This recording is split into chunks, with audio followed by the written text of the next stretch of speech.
Bueno, muchas gracias por estar acá, por acompañarnos.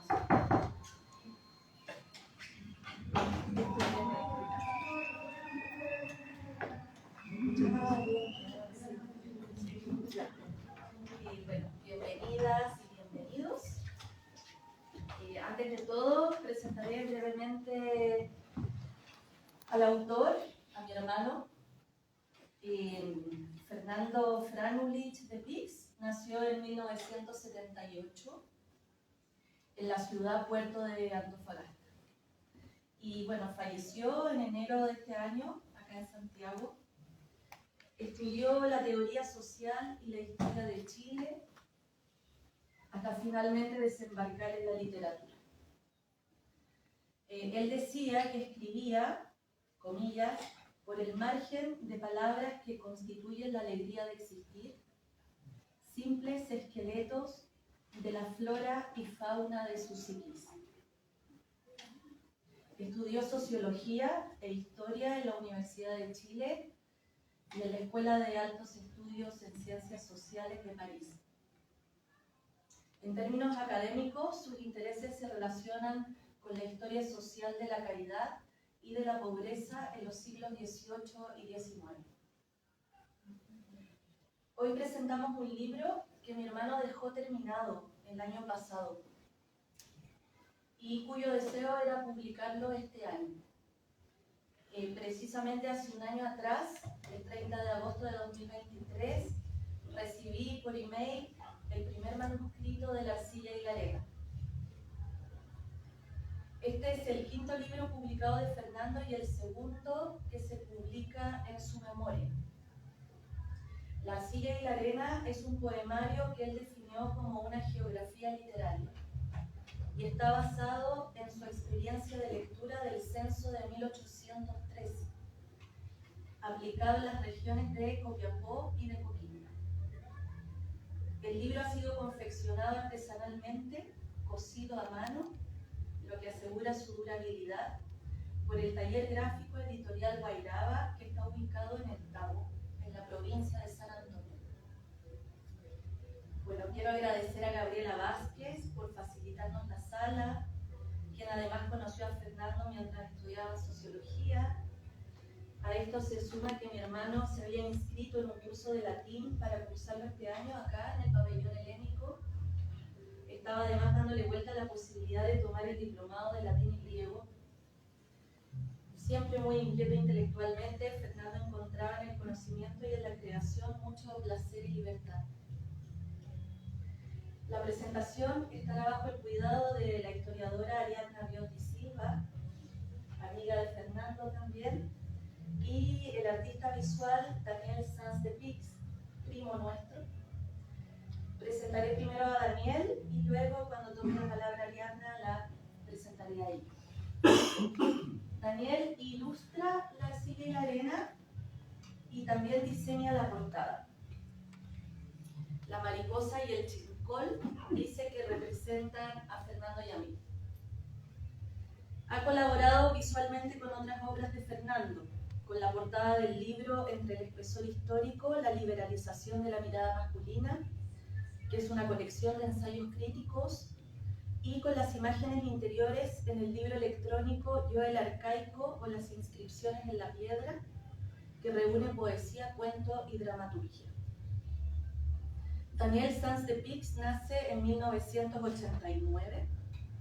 Es un artista visual interdisciplinario. Su creación se articula mediante el cruce de soportes físicos bidimensionales, pintura, collage, dibujo, y digitales, modelado en 3D, fotomontaje, collage digital y la ilustración editorial. La mixtura, yuxtaposición, recorte y repetición de estos elementos, junto a una búsqueda constante de la descontextualización de estéticas ya circulantes y su desplazamiento simbólico, conforman el cuerpo de la obra del artista. Te escuchamos, Daniel. Muchas gracias, Lea, por tu presentación. Buenas tardes, gracias a todos por venir. Yo voy a, en el fondo, hablar del proceso que tuve como en el acercamiento gráfico al libro de Fernando. Se va un poco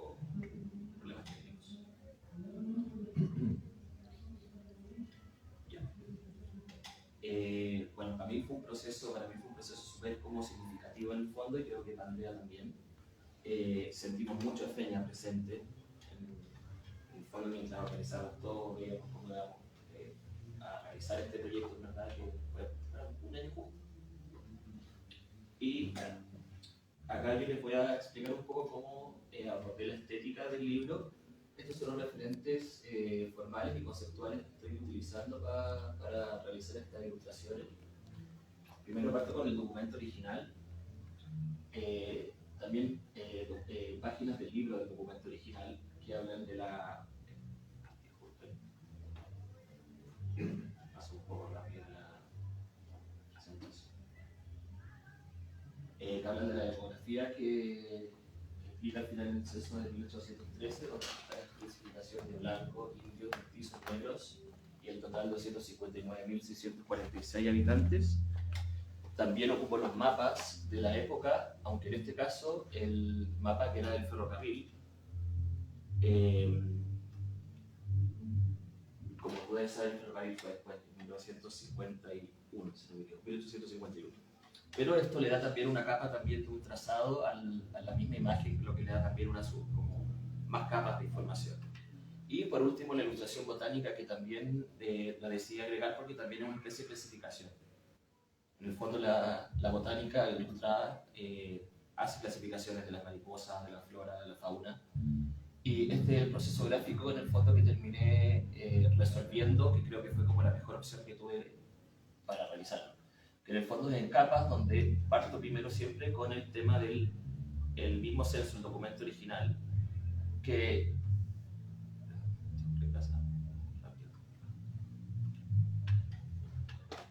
parte con el documento original, que viene siempre con un enmarcado, que eso me llamó mucha atención, que venía con una enmarcación, todo el documento. Y por lo mismo aproveché de tomarla para ir poniéndolas después en las gráficas, donde siempre agrego una geográfica, que en este caso es el mapa del ferrocarril de Copiapó, después un collage digital que elaboro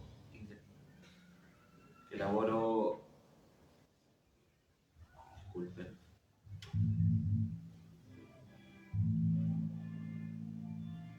un collage digital que también, bueno, agrega otra capa, otra densidad visual, la ilustración botánica, como se puede ver en la capa 4, y finalmente el resultado de la unión de todas estas capas. Y como vamos a ver adelante, las ilustraciones del libro, que también después las pueden ver impresas en el papel, se dan cuenta que, claro, siempre está el tema de la enmarcación, el tema de la ilustración botánica, y siempre también tomando las lecturas, o sea, la tipografía del censo. Acá tenemos ejemplos como, por ejemplo, que se nota la enmarcación, que hace referencia a este mismo documento original, que me llamó mucho la atención. Tenía mucha enmarcación, era como siempre en los documentos aparecía como el banco. Yo creo que era una cosa quizás como de la época o de la forma en que se grabó, pero me llamó la atención. Y de ahí, claro, fui buscando también archivos antiguos de fotografías originales que eran ilustraciones, ¿verdad? Y las fui trabajando, como explicaba anteriormente, con el proceso de superposición de capas.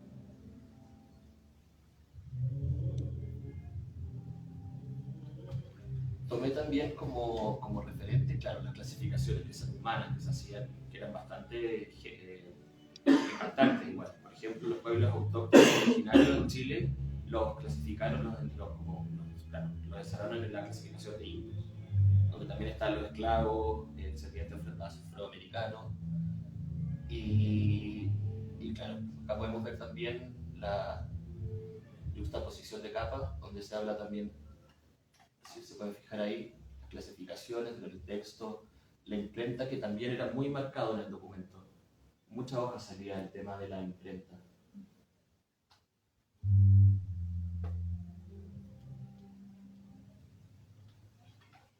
También, bueno, esto también hace como un pequeño pincho al tema de Don Igual. Que nuestra familia tenía una casa, una casona antigua, y también la ilustré para aprovechar también como para dar más densidad visual, estética a la ilustración de la capa. Que no solo fueran imágenes quizás recogidas de internet, que también yo creo que es un recurso aceptable y muy útil, en verdad.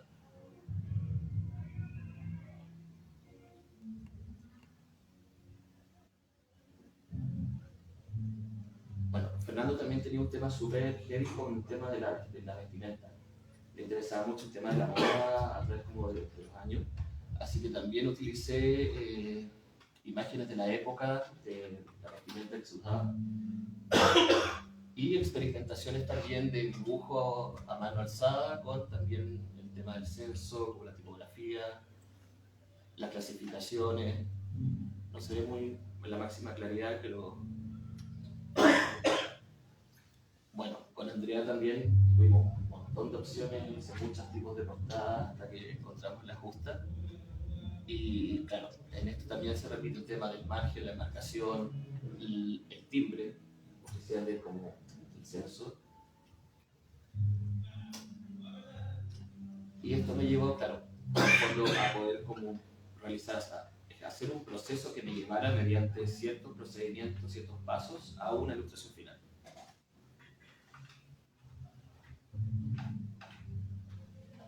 Y también quería hablar un poco de esto porque también hice unos acercamientos experimentales a partir de estas mismas ilustraciones que me parecieron interesantes de hacer una porque podrían servir como para difundir el tema, pero principalmente porque también es lo que yo trabajo. Entonces son extrusiones digitales tridimensionales sobre el formato bidimensional del documento.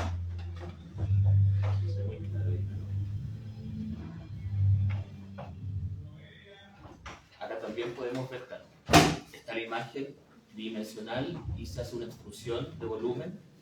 Como pueden notar ahí, está también el timbre del documento original que encontré en Memoria Chilena. Entonces me pareció interesante mezclar estas dos áreas, que una es como el documento ya tradicional, bidimensional, y lo digital. También hice acercamientos en video de las mismas ilustraciones, siempre pensando que también nos puede servir como material gráfico para futuras publicaciones de Fernando y también para mi propio trabajo, porque también siento que fue una oportunidad de desarrollar también mi trabajo, y fue muy entretenido, ¿no? Fue un proceso muy placentero.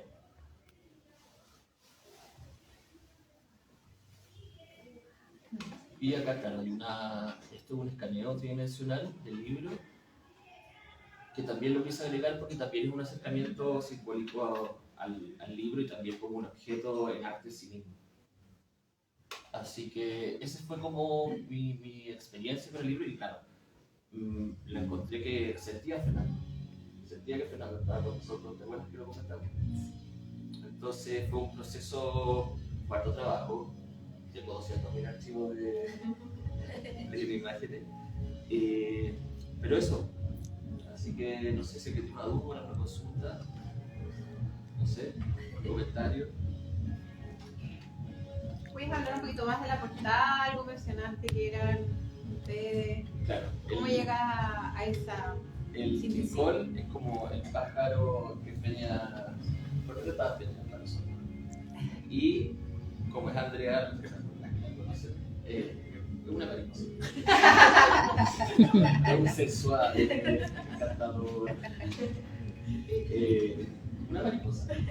Entonces, y también por eso la portada al final decidimos hacerla en color, porque íbamos a trabajar como realmente en blanco y negro. Pero la portada decidimos hacerla en color porque también es la representación de ustedes, de su unión, de su hermandad, de todo lo que era Fernando y Andrea. Entonces, claro, creo que fue la mejor decisión haber escogido esa portada porque, claro, representa a ustedes. Bueno, el Fernando tiene un poema que se llama El Chicol, que es muy hermoso. Y bueno, yo creo que las mariposas también tienen un simbolismo también con el tema la transformación de la muerte, pero como transformación, ¿no? Y bueno, no sé si eso también sucede en el censo, que hay una clasificación de las mariposas. No, no. O sea, eso es 1800, no. Ya, Entonces, ya. Se clasifica las mariposas de la ilustración botánica, pero por su característica. Sí. Entonces, por eso creí que fue un buen elemento, como un buen aporte, agregar, claro, por ejemplo,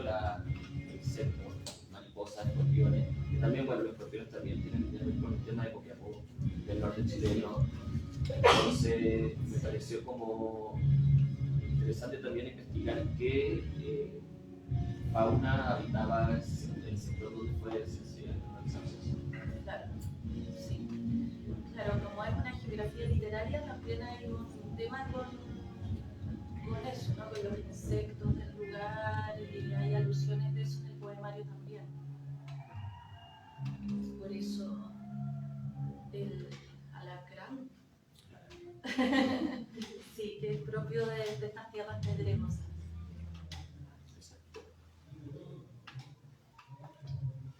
Bueno, acá también se repite el tema de la vestimenta.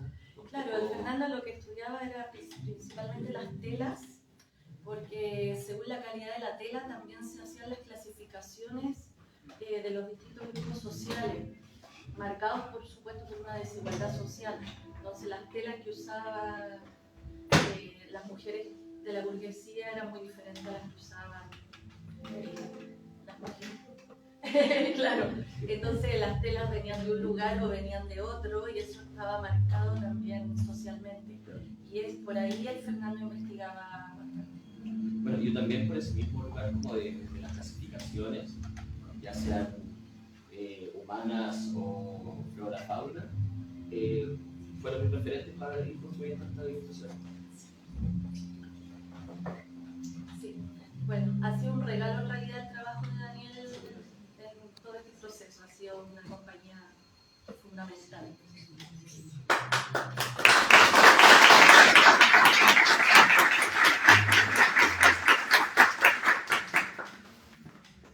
Bueno, ahora vamos a escuchar a Ariadna Llotti Silva. Ariadna es licenciada en Historia de la Universidad de Chile. El año 2005 se licenció. El 2009 realiza un magíster en Historia en la Escuela de Altos Estudios en Ciencias Sociales de París. Y el año 2014 obtiene el doctorado en Historia con mención en Historia de Chile en la Universidad de Chile, y el doctorado en Historia y Civilizaciones en la Escuela de Altos Estudios en Ciencias Sociales de París.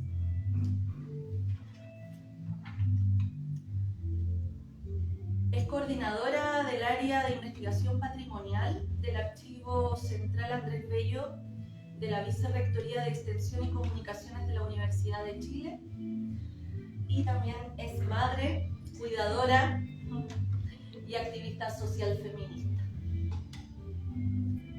Escuchamos a Ariadna. Bueno, espero poder hablar fuerte. Quisiera agradecer en primer lugar a Andrea el tremendo honor de presentar este libro, a saludar muy especialmente a la familia, a su mamá, a su tía, y también a Daniel por el precioso trabajo que hace que este libro sea un libro de arte también. Es un libro que es una obra de arte en muchos sentidos. Les pido permiso porque yo soy muy mala para hablar, un poco tímida, un poco mala para hablar, así que traje mis palabras escritas. Para mí es más fácil presentar este libro porque tengo muchos sentimientos involucrados con la obra y también con Fernando. Yo le comentaba a Andrea al principio que a Fernando lo conocí, habrá sido el año 1995, cuando estudiábamos juntos en el Liceo Manuel de Sala, y yo estaba en primero medio y él en tercero medio, y él era el centro de alumnos en el tiempo que organizábamos un encuentro con la comunidad mapuche en Cañete, ¿ya? Y era una especie de intercambio cultural que había con un colegio de enseñanza básica en el que se llamaba. Y pasamos varios años con esa comunidad yendo y viniendo, aprendiendo la cultura mapuche y de todo ese currículum no oficial que había en ese tiempo, donde hoy día a los niños se les enseña un poco más de la cultura originaria, pero en ese momento esto era realmente algo muy, muy de afuera, y que lo recuerdo muy bien porque Fernando era uno de esos niños líderes, que hoy día se ocupa la palabra líder, pero me suena que queda estrecha para decir lo que significa realmente cuando uno quiere hablar de ese tiempo y de lo que significa mirar con la admiración que yo veía en Fernando armando estos intercambios.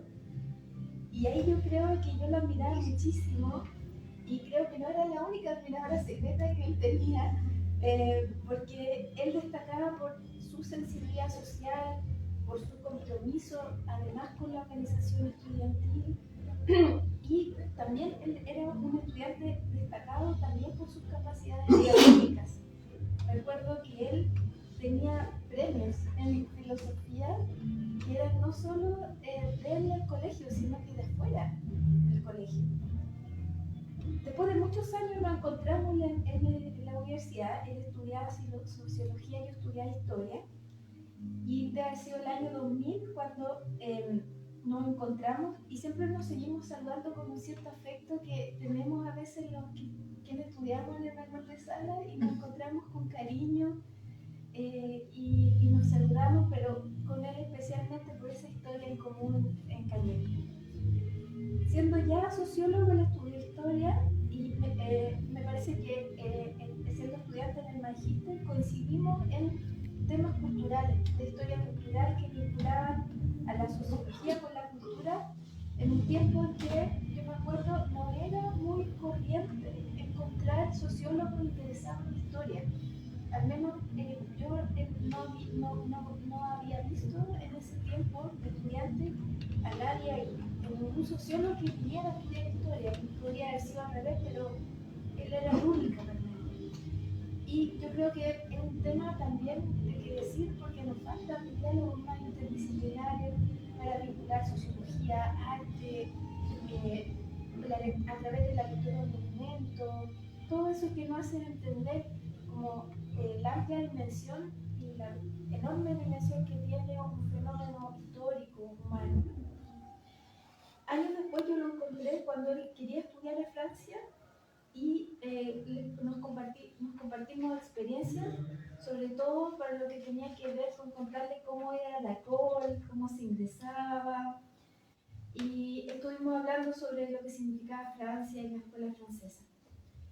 Después nos encontramos trabajando en el Archivo Central Andrés Bello, que es el núcleo patrimonial de la Universidad de Chile, donde trabajó él algunos meses en la puesta en valor de la colección Domingo Edwards, que es una colección de miles de libros de literatura chilena, que hasta el momento no logramos que sea patrimonio histórico, pero él dejó un trabajo ahí pendiente, la verdad. Y fue un tiempo bonito en que intercambiamos muchos correos, y siempre él hacía sentir que era una persona generosa, extremadamente muy sensible, y también tengo la impresión de que está muy presente ahora, en esta obra que se reedita, entiendo, el segundo libro póstumo que él edita, o sea que Fernando está ampliamente vivo en toda su obra, y en la serie de libros que él tiene, Linde, Yo Lancaico, Entre el esplendor histórico, La liberación de la mirada masculina, La querella de mí mismo, muchos textos también que vienen a completar, se completan con Mercedes Clariana, que como se presentaba, es un libro, es una lectura poética a un censo de 1813. Cuando Andrea me pasó el libro, lo primero que me llamó la atención, bueno, es su condición de objeto, en la consideración de que un libro es un objeto, pero no es un objeto cualquiera, es algo muy complejo porque abre la cabeza, porque un libro amplía nuestra comprensión de lo conocido. Un libro puede significar muchas cosas, puede ser un pasatiempo, puede ser amor, profundidad, sentimientos diversos, puede despertar rabia, temor, interés, un sinfín de cosas. Este libro que en particular está acá, lo recibí y lo entiendo como una obra de arte, como le decía, arte porque del objetivo tiene el hermoso trabajo de Daniel Sanz de Pix, el que cruza distintos soportes físicos bidimensionales, como le explicó, el collage, el dibujo, la pintura, la técnica digital, la mixtura, la juxtaposición, el recorte y la reposición de elementos que anteceden cada capítulo van agregando más elementos de análisis en el entendido de que el libro no solo se lee desde las palabras, sino también desde su estética que complementa y agrega valor al discurso. Para quienes no lo hayan leído, sin ánimo de spoileárselo, les comento que se trata de una lectura interpretativa del primer censo que se hace en el país. ¿Sí? Es el primer censo que se tiene lugar. Para agregar un poco de contenido, antes de 1813 en el país se habían hecho censos anteriores. Claro, se habían hecho durante el gobierno de Jáuregui en 1778, ¿sí? En el cual se hizo un recuento de la población del obispado de Santiago, que abarcaba desde Atacama hasta el Maule, y también contemplando un empadronamiento de la provincia de Cuyo, de Argentina, que pertenecía en ese momento al gobierno de Chile. Y los resultados también son tipificaciones de personas entre blancos, mestizos, indios y negros, ¿sí? Lo cual sumó un total de 259.646 personas. Después se hicieron más empadronamientos. Hacia 1811, cuando se peleaba la independencia de Chile, se cerró el Congreso Nacional. La élite que gobernaba el país no tenía idea de cuántos chilenos había, ¿sí? Entonces, ni cómo eran, ni cuáles, ni quiénes. Y esto era un tema importante porque el Congreso necesitaba calcular cantidad de representantes por región. Por lo tanto, existía un deseo de control desde ese minuto para gobernar. De tal forma que se encarga este censo al jurista Juan Engaña Risco por orden de la Junta de Gobierno en 1813. El original del censo, tengo la impresión y espero que deba estar en el Archivo Nacional. Una revisión se hace en 1953, firmada por Raúl Silva Castro. Creo que esa es la edición que él trabajó y la que tú pudiste descargar, esta memoria chilena, ¿cierto? Sí.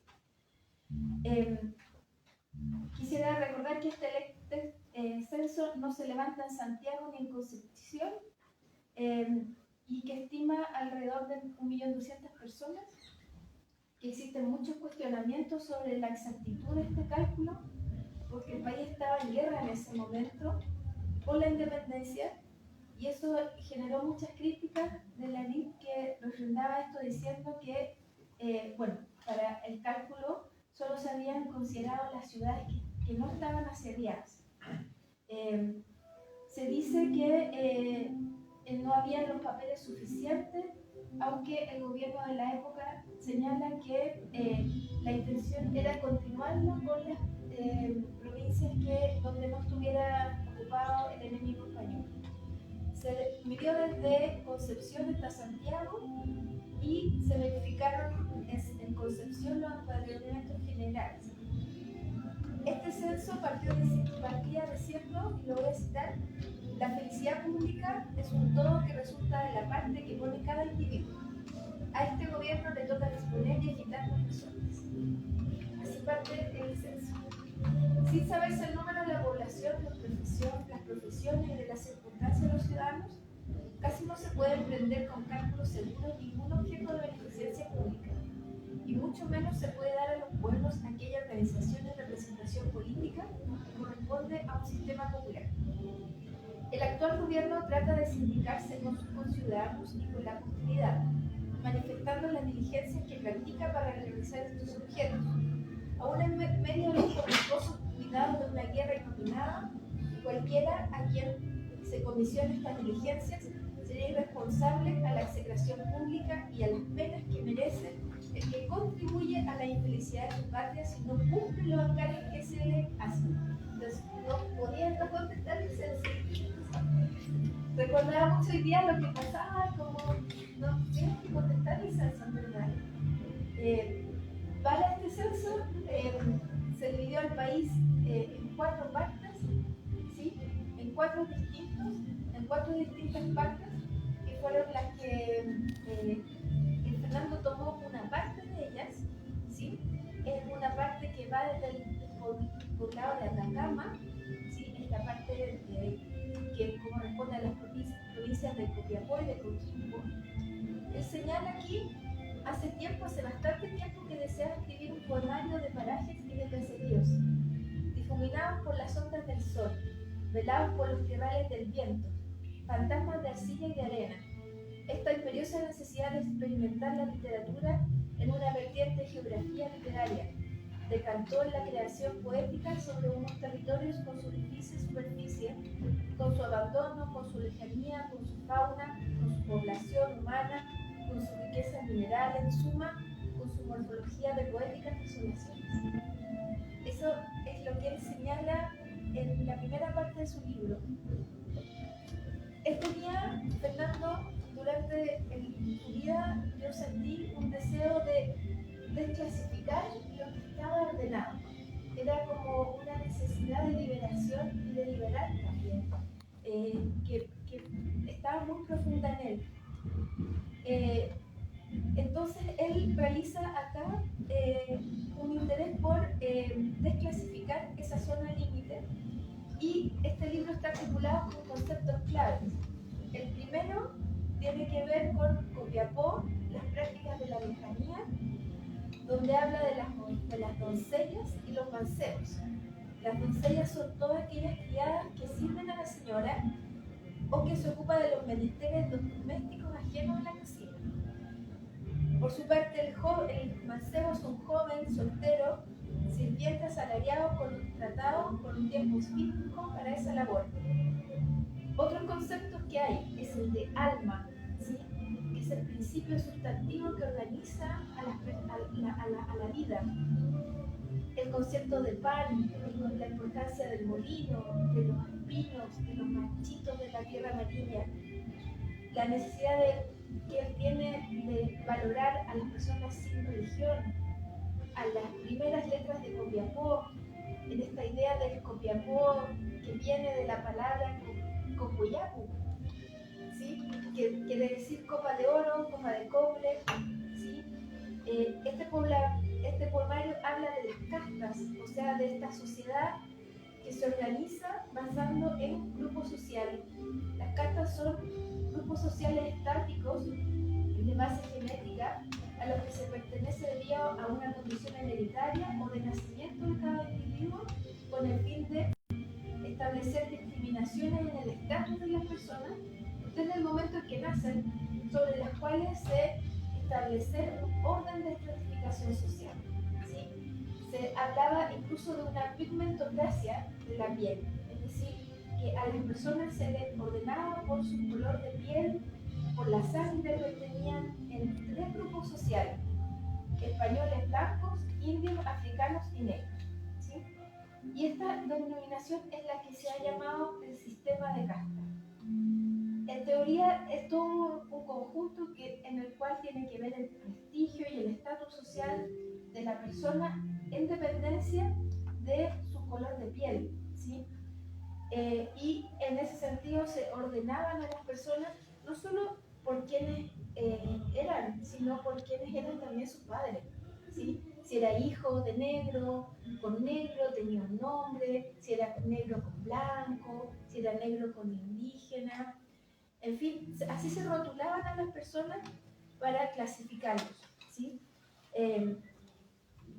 Y también se jerarquizaban para que en ese orden cumplieran funciones en relación a su orden de piel, ¿sí? Estas cartas no fueron estáticas, sino que se fueron integrando nuevas categorías como el concepto de riqueza, de prestigio, ¿sí? Y se fueron sumando nuevas categorías también para ahondar complejidad al tema de las cartas. Este poemario se refiere a la sociedad, pero también se refiere al espacio geográfico, a las batallas por el lenguaje que se dieron en el siglo XIX. Por ejemplo, él hace una mención especial a lo que es el español americano, sobre el hablar de Tierra Libre de Españoles también. En su segunda parte, por su parte, él habla de Coquimbo, sobre los minerales y los sitiales, los conventos, las telas rústicas de los sayales, las haciendas de beneficio de los poderosos. En esta parte te habla de espacio, de ojos de mujeres que miran sin decir nada, pero que en ese decir a veces hay resistencia.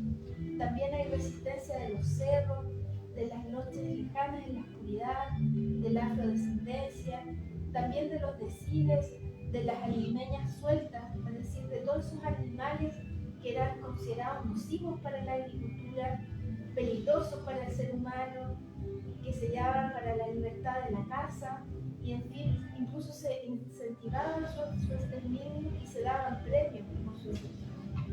Las dos partes del libro hablan de una cierta dinámica cultural a mi juicio que tiene que ver con la opresión y la resistencia.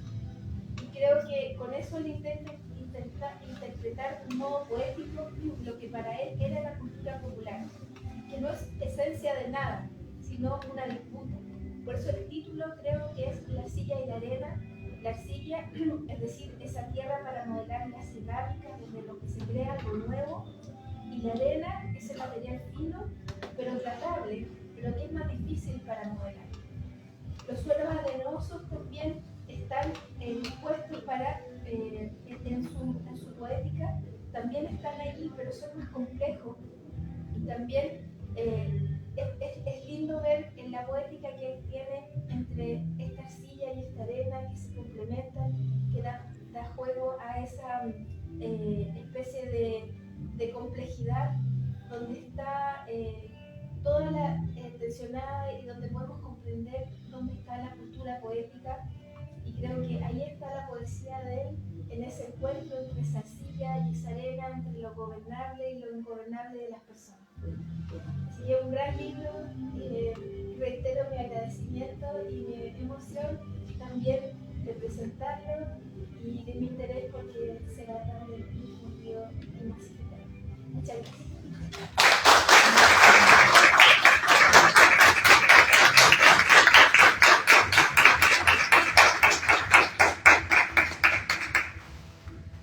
Muchas gracias, Blanca. Ha sido un placer escucharte, la verdad, que traigas tu voz, tu mirada de la obra de Fernando y de tu relación con él.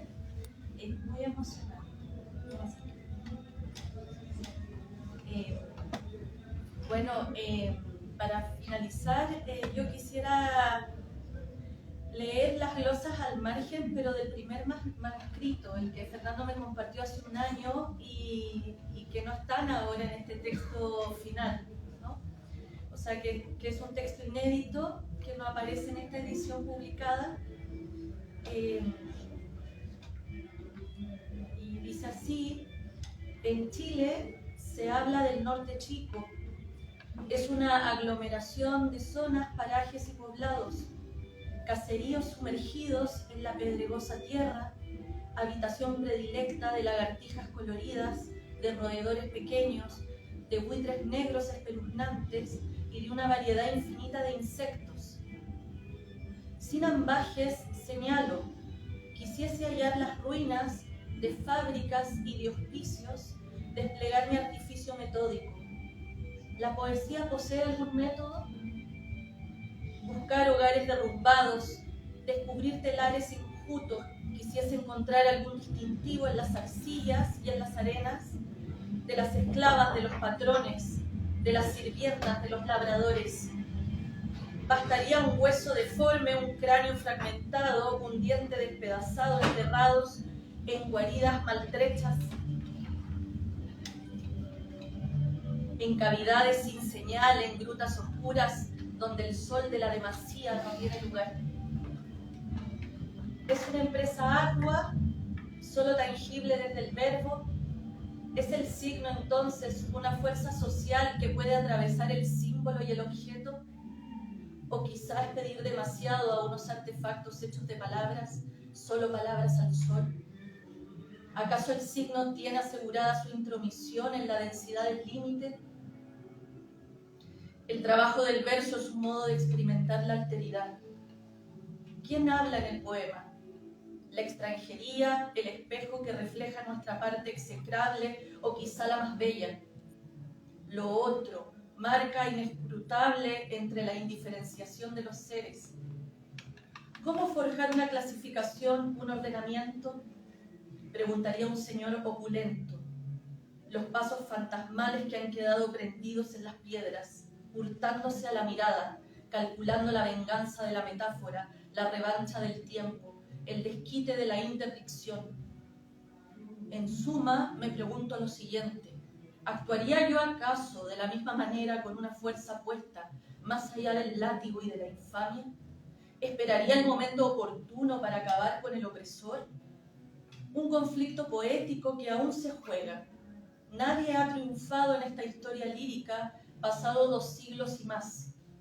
Es el aprendizaje de la razón poética, conocimiento y creación.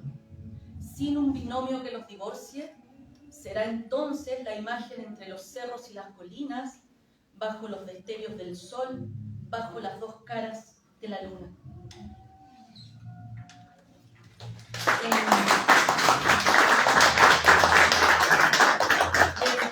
La invitación ahora es a compartir un momento, y el libro está a la venta también, asimismo otros que conseguimos que están disponibles. Y muchas gracias a Daniel y a Ariadna y a todas y a todos ustedes por estar aquí.